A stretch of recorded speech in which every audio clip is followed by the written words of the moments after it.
Welcome. আরও একটি micro mock test. যেমন থাকে আমাদের 15টা প্রশ্ন থাকবে। আজকে 15টা প্রশ্নই থাকবে আমাদের গাইডেন্স কাউন্সেলিং থেকে। ওই অধ্যায়ের যে সেকেন্ড পার্ট আছে ওই মাস মিডিয়া, আমরা কিন্তু সেই অংশেও ঢুকবো না, শুধু গাইডেন্স কাউন্সেলিং এর মধ্যেই থাকবো। এখান থেকে আমরা 15টা প্রশ্ন শুধুমাত্র এই পরামর্শদান আর নির্দেশন এর ভেতর থেকে 15টা গুরুত্বপূর্ণ প্রশ্ন তুলে আনার চেষ্টা করেছি। কতটা প্রশ্ন ঠিক হয়েছে না হয়েছে সেটা তো আমি বলবো না, সেটা তোমরা বলবে প্রশ্নগুলো উত্তরগুলো করার পরে। আমরা শেষে উত্তরগুলো আলোচনা করব। প্রথমে 15টা প্রশ্ন বলবো, এর মধ্যে কটা পারা যাচ্ছে বা কোথায় আটকাচ্ছে সেটা তোমরা দেখে নেবে। আশা করি সহজ প্রশ্নই রেখেছি, সবাই পারবে। একটা দুটো তো সিলি মিস্টেক হতেই পারে, ওটা নিয়ে চাপ নেওয়ার কিছু নেই। আমরা শেষে মিলিয়ে দেখবো এবং অবশ্যই কিন্তু কমেন্ট করে জানাবে কার কটা হচ্ছে। তোমরা জানাচ্ছ, আমি ফলো করছি, আমারও একটা তাহলে অনুমানটা আসছে কতটা ইমপ্রুভ করছি আমরা। First question, emotional intelligence. বলতে স্যার আপনি বললেন গাইডেন্স কাউন্সিলিং ইন্টেলিজেন্স, না এটা কিন্তু এই অধ্যায়েরই প্রশ্ন। ইমোশনাল ইন্টেলিজেন্স এটা বইয়ের নাম, বইটির লেখককে? Option A Frank Parsons, option B Daniel Goleman, option C Rogers, option D J Jones. এই কাউন্সিলিং নিয়ে লেখালেখি আছে বইটার মধ্যে, এই জন্যই এইখান থেকে দিয়েছি। তোমরা পারবে এটা আমি জানি। আর কারো কারো একটু আটকে গেলে একটু রিমাইন্ড করার চেষ্টা করো, তারপরে হেল্প নাও, তোটা হয়ে যাবে। নেক্সট, নন ডাইরেক্টিভ কাউন্সিলিং বা অপ্রত্যক্ষ পরামর্শদানের মূল বিষয়। নন ডাইরেক্টিভ কাউন্সিলিং এর মূল বিষয়। অপশন এ পরামর্শদাতাই সিদ্ধান্ত গ্রহণে প্রধান ভূমিকা পালন করে। অপশন বি পরামর্শদাতাই মুখ্য ভূমিকা গ্রহণ করে। অপশন সি পরামর্শগ্রাহিতার অধিক সক্রিয় ভূমিকা পালন করে। পরামর্শগ্রাহিতার ওটা এক্সট্রা হয়ে গেছে। অপশন ডি পরামর্শদাতা ও গ্রহীতার মধ্যে বন্ধুত্বপূর্ণ সম্পর্ক গঠন। আমি একটা কথা 1000 বার বলেছি যে অপশন দেখে আমাদের উত্তর চুজ করতে হবে এডুকেশনে, কিন্তু সব ক্ষেত্রে না হলেও অনেক ক্ষেত্রে। অনেকগুলো প্রশ্ন অপশন অনুযায়ী, এখানেও ক্লু দেওয়া ঠিক নয় মক টেস্টে, তবু আমি দিচ্ছি, আমার উদ্দেশ্য শেখা। অপশন অনুযায়ী কিন্তু উত্তর সিলেক্ট করবে। নেক্সট, কত সালে ন্যাশনাল ভোকেশনাল গাইডেন্স অ্যাসোসিয়েশন গঠিত হয়? কত সালে ন্যাশনাল ভোকেশনাল গাইডেন্স অ্যাসোসিয়েশন গঠিত হয়? কত সালে এটা জানা যাবে। Option A 1914, option B 1917, option C 1939, option D 1913। National vocational guidance association কত সালে গঠিত হয়? নেক্সট, এআরসি এর সম্পূর্ণ রূপ। এআরসি কমন জিনিস। Option A anecdotal record card, option B annual record card, option C annual report card, option D anecdotal report card. কোনটা হবে সঠিক করে লেখো। অপশন দেওয়া আছে, চেনা যাচ্ছে। আমি জানি অপশন না দেওয়া থাকলে অন্তত বেশ কয়েকজনের বুঝতে অসুবিধা হতো এটা। নেক্সট, খুব ভালো করে দেখবে, করানো হয়েছে, তোমরা তো পড়েইছো, আমি একদম এই স্টেপ অনুযায়ী করিয়েছি। এই স্টেপের বাইরে যাওয়ার অবশ্য উপায় নেই, এটাই স্টেপ। কতগুলো স্টেপ দেওয়া আছে তোমাকে চিনতে হবে। প্রস্তুতি, সুসম্পর্ক স্থাপন, সমস্যা পরিস্ফুটন, সমস্যার কারণ নির্ধারণ, বিকল্প বিভিন্ন সমাধান, সমাপ্তি পর্যায়, অনুসরণমূলক পর্যায়। এই স্তরগুলি, এখানে কতগুলো স্তর? 7টা স্তর আছে। এই স্তরগুলো কোথায় দেখা যায়? প্রত্যক্ষ পরামর্শ দানে, অপশন বি অপ্রত্যক্ষ পরামর্শ দানে, অপশন সি ঐচ্ছিক পরামর্শ দানে, অপশন ডি কোনোটিই নয়। এর মধ্যে কোথায় এই 7টা স্টেজ দেখা যায়?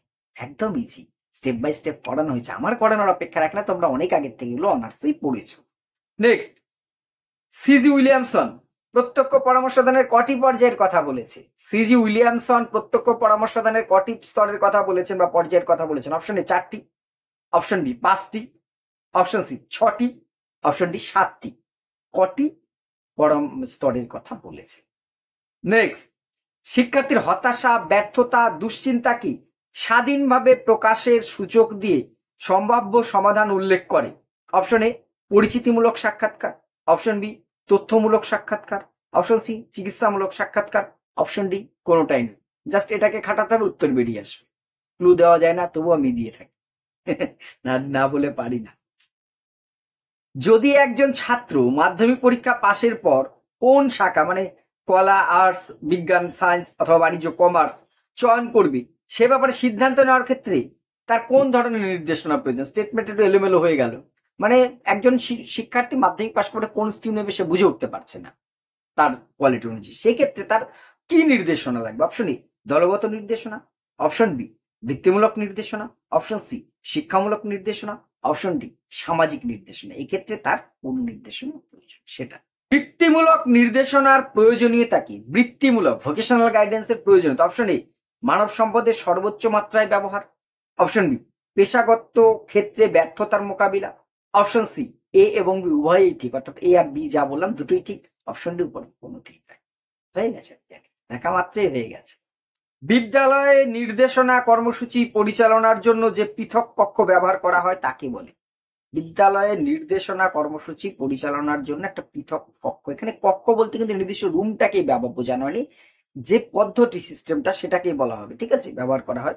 Option A school guidance corner, option B school guidance centre, option C social guidance corner, option D social guidance centre. এর মধ্যে কোনটা হবে সেটা তোমাকে কিন্তু। অ্যাডজাস্টমেন্ট অ্যান্ড মেন্টাল হেলথ গ্রন্থটির লেখককে? অ্যাডজাস্টমেন্ট অ্যান্ড মেন্টাল হেলথ গ্রন্থটির লেখক এ আর কোফ, option B Jose, option C Pandey, option D Bell. Adjustment and mental health এই বইটি কে লিখেছে? এর মধ্যেই হবে, পারা যাবে, নিশ্চিত পারা যাবে। নেক্সট, ইলেকট্রিক কাউন্সিলিং যেটা আছে, ইলেকট্রিক বা ইলেকট্রিক কাউন্সিলিং এর জনক কি? Option A Rogers, option B FC Thorne, option C Williamson, option D Watson. আমি বারবার একই কথা বলি, অপশন দেখে আমাকে উত্তর ঠিক করতে হবে কিন্তু।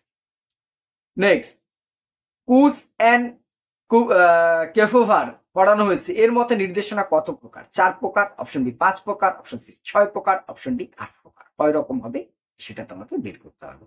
নেক্সট, প্রত্যক্ষ পরামর্শদান ডাইরেক্ট কাউন্সেলিং এর অন্যতম প্রতীক কি? ডাইরেক্ট কাউন্সিলিং এর অন্যতম, option A EG Wilson, option B Thorne, option C Ellis, option D Reeds. এর মধ্যে কি? লাস্ট ওয়ান, সেলফ থিওরির প্রবক্তা কি? Option A Erikson, option B পিয়াজে, option C Carl Rogers, option D Kohler. কে এই সেলফ থিওরির প্রবক্তা করেছেন বা জানাবে কটা ঠিক হয়েছে। এবার একবার মিলিয়ে দেখি আমরা কোথাও কোনো ভুল ত্রুটি হলো কিনা। প্রথম কি ছিল? ইমোশনাল ইন্টেলিজেন্স বইটির লেখককে? অবশ্যই হচ্ছে অপশন ডি ড্যানিয়েল গোলম্যান, যেটা তিনি হচ্ছে মিশন, এটা কিন্তু পড়ানোর ক্ষেত্রে উল্লেখ করা হয়েছে, ড্যানিয়েল গোলম্যান এই বইটি রচনা করেছে। নেক্সট, নন ডাইরেক্টিভ কাউন্সিল বা অপ্রত্যক্ষ পরামর্শদানের মূল বিষয়। দেখো এখানে আমি বলেছি অপশন অনুযায়ী আমাকে উত্তর দিতে হবে, অপশন ডিটাকে উত্তর নিয়েছি আমরা। পরামর্শ দাতা ও গ্রহীতার মধ্যে বন্ধুত্বপূর্ণ সম্পর্ক স্থাপন। পরামর্শদাতার সিদ্ধান্ত, এটা তো হবেই না। পরামর্শদাতাই মুখ্য ভূমিকা, এটাও তো হবে না, সব ডাইরেক্টিভ চলে গেল, নন ডাইরেক্টিভ বলেছে। এবার সি কেন নয়, এই প্রশ্নটা অনেকের মধ্যে আসে। পরামর্শ গ্রহীতার অধিক সক্রিয়, এখানে উভয়েই সক্রিয় থাকে। আর বন্ধুত্বপূর্ণ সম্পর্ক, আমি বলেছিলাম এমপ্যাথি বলে একটি ওয়ার্ড, আইস ব্রেকিং বলে একটা বিষয় বলেছিলাম, মনে আছে? সেটা যদি না হয়, বন্ধুত্বপূর্ণ সম্পর্ক না হলে সেটা হবে না, এই জন্য এটা বেশি ইম্পর্টেন্ট হচ্ছে, তাই কিন্তু ডিটাকে নেওয়া হবে। নেক্সট, কোন সালে ন্যাশনাল ভোকেশনাল গাইডেন্স অ্যাসোসিয়েশন গঠিত হয়? অবশ্যই অপশন ডি 1913। 1913 সালে ন্যাশনাল ভোকেশনাল গাইডেন্স অ্যাসোসিয়েশনটি গঠিত হয়েছে। এআরসি এর সম্পূর্ণ নাম অ্যানাকডোটাল রেকর্ড কার্ড। এটা নিয়ে আমাদের কারোর কোনো দ্বিমত নেই, কারোরই ভুল হয়নি, এটা হওয়ার কোনো সম্ভাবনাই নেই, কোনোটাই হয়তো হয়নি, এটাও আরোই নয়। এআরসি অ্যানাকডোটাল রিপোর্ট কার্ড, একটা আছে সিআরসি কিউমুলেটিভ রেকর্ড কার্ড, আর একটা অ্যানাকডোটাল রেকর্ড কার্ড। নেক্সট, এই যে প্রস্তুতি, পরিস্ফুটন, সমস্যার কারণ নির্ধারণ, বিকল্প সমাধান, সমাপ্তি অনুষ্ঠান, এই যে 7টা স্টেজ কোথায় বলা হয়েছিল?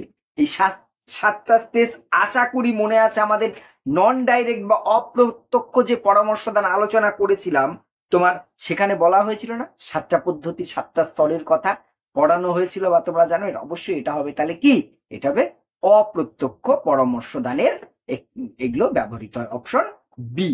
নেক্সট, ইসি উইলিয়ামসন প্রত্যক্ষ পরামর্শদানের কটি স্তরের কথা বলেছেন?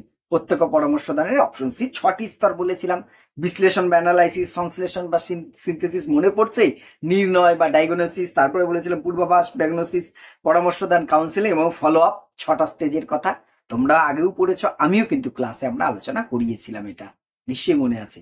শিক্ষার্থীর হতাশা, ব্যর্থতা, দুশ্চিন্তাকে স্বাধীনভাবে প্রকাশের সুযোগ দিয়ে সম্ভাব্য সমাধান, এই প্রশ্নটা করার সময় বলেছিলাম কমন সেন্স একটু লাগালে উত্তর হয়েছে, ওটা চিকিৎসা সাক্ষাৎকার। সাক্ষাৎকার অনেকভাবে হচ্ছে, বা আমার মধ্যে হতাশা আছে, দুশ্চিন্তা আছে, যা আছে সব যখনই আমি বলে দেব সে অনুযায়ী সমাধানটা আসবে, এটাকে বলছে চিকিৎসা। যদি একজন ছাত্র মাধ্যমিক পরীক্ষায় পাশের পর কোন শাখা নেবে সে বিষয়ে সিদ্ধান্ত গ্রহণের জন্য এটা শিক্ষামূলক নির্দেশনা, খুব ইজি। শিক্ষামূলক সমস্যা, এটা তার অন্য কোনো সমস্যা নেই, অপশন সি শিক্ষামূলক নির্দেশনা। নেক্সট, বৃত্তিমূলক নির্দেশনার প্রয়োজনীয়তা কি? অপশন সি, এ এবং বি উভয় ঠিক। এ কি বলেছে? মানব সম্পদের সর্বোচ্চ মাত্রার ব্যবহার, এটা ঠিক। বৃত্তিমূলক নির্দেশনার মধ্যে তো মানব সম্পদ, অনেক ক্লাস করানোর ক্ষেত্রে এটা আমাদের আলোচনা হয়েছে যে একজন মানুষ, তাকে সম্পদে পরিণত, তার দক্ষতা বৃদ্ধি করলে সে সম্পদ হবে। আর কি? পেশাগত ক্ষেত্রে ব্যর্থতার মোকাবিলা, তার যে ব্যর্থতাগুলো আসছে বৃত্তিমূলক নির্দেশনা তাই করে পেশাগত ব্যর্থতা দূর করে। তাহলে এ এবং বি উভয় ঠিক। বিদ্যালয়ের নির্দেশনা কর্মসূচি পালন করার জন্য অপশনে স্কুল গাইডেন্স কর্নার, এটা শুধুমাত্র প্রশ্ন করার সময় বললাম, এটা কক্ষ বা রুম নয়, এটা একটা ডিপার্টমেন্ট বলতে পারি আমরা। সেখানে এই স্কুল গাইডেন্স কর্নার থাকবে, বিভিন্ন রকম নির্দেশনা দানের একটা জায়গা থাকবে এটা।